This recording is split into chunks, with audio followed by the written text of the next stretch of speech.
En so gaan dit. Ek verwelkom julle vandag op Not for the 99 TV.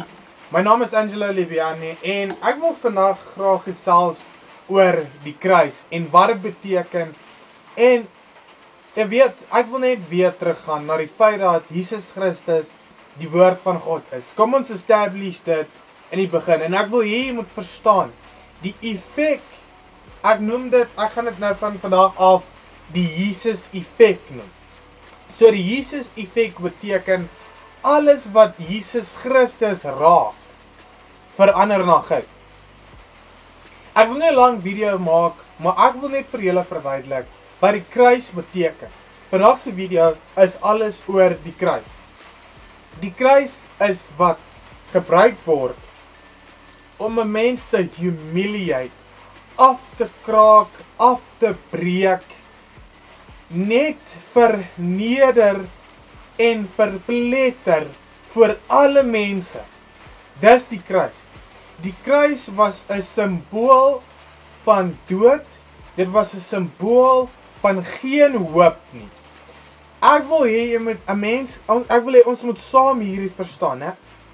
Die kruis, soos wat hierso, ek het so mooi ou kruisietjie geteken hierso, was so kreatief gevoel. Maar die kruis self is so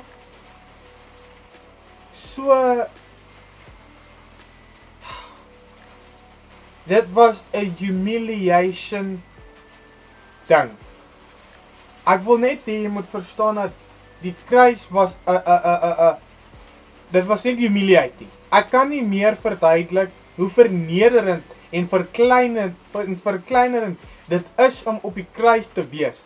Almal wat op die kruis was mense wat daar gesit was vir die ergste van goed en hulle was gehumiliate, hulle was daar opgesit net om hulle te verneder. Maar kyk wat het Jesus gedoen met die kruis. Jesus Christus was op daai kruis, Yeshua was op daai kruis. Hy het daai kruis gedra eerstens en hy was op daai kruis gewees.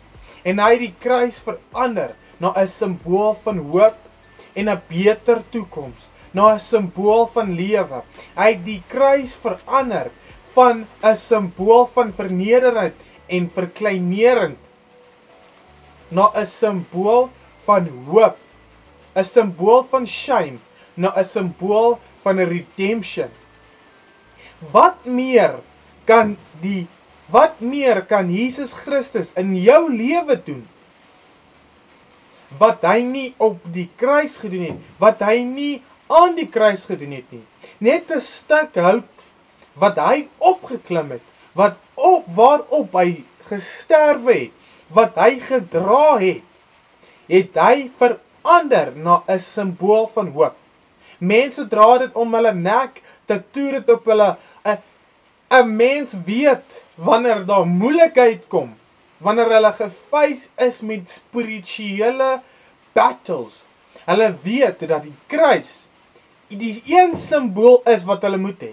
Hulle sal dit op hulle self teken en begin bid. Die kruis, 'n simbool wat gebruik was om te verkleineer en te verneder en te vermoor, het Jesus Christus gedra, op hom geklim, op hom gesterwe, maar hy het weer opgestaan na 3 dae.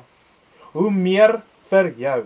Hoe meer sal dit vir jou opbouend wees om 'n verhouding te hê met Jesus Christus?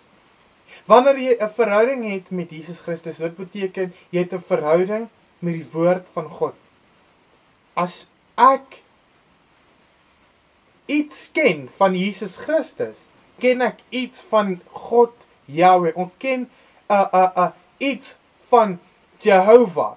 En ek wil vir jou vandag aanmoedig om 'n verhouding te hê. Soek vir Jesus Christus waar hy is. Want as hy so 'n simbool kom verander na 'n simbool van hoop, 'n simbool wat hulle gebruik het om 'n mens af te breek, verder as wat hy al klaar afgebreek is, geen hoop, geen toekoms. As jy op die kruis was, het jy geweet jy gaan sterwe. As jy nie doodgaan nie, sou hulle jou knieë breek. Hulle sou jou knieë breek om seker te maak dat jy doodgaan op die kruis, dan haal hulle jou af. Jesus het die kruis verander.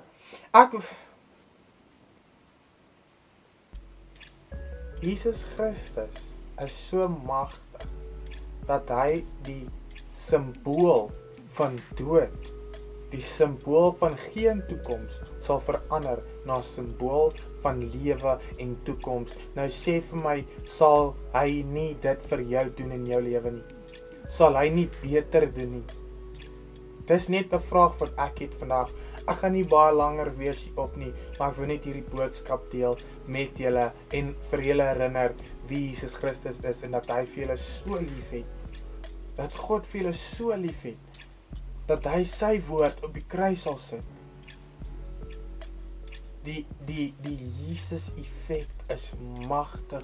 Jesus Christus se naam is magtig, dis heilig, dis groot, dis bo alle name en elke knie sal buig.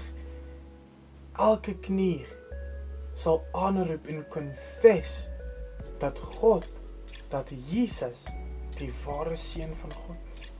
En ek wil net vir jou vandag aanmoedig, hê 'n verhouding met God. Hê 'n verhouding met Jesus. As hy op 'n paal kon klim, 'n boom, as hy op 'n boom kon klim en daai boom verander na iets, hoe meer vir jou wat hy geskape het, wat hy gemaak het met sy eie hande, wat hy sy eie asem ingeasem, dit is so moeilik om te verduidelik en dit is so mooi op dieselfde tyd. Baie verhouding met God. Bly geseënd. Angelo signing out. En yes, daai was 'n passionate een. Ek het hom gevoel in my. Dis net, ek kon nie stil bly nie. Ek moet nou slaap. Ek moet nou slaap, maar ek kan nie. Hoe slaap jy met 'n brandende vuur in jou bors? Jy kan nie. Jy kan nie. Jy moet nie. So ja, bly geskakel, like en subscribe vir meer video's soos hierdie. Onthou, God is baie lief vir jou en bou daai verhouding met Jesus Christus.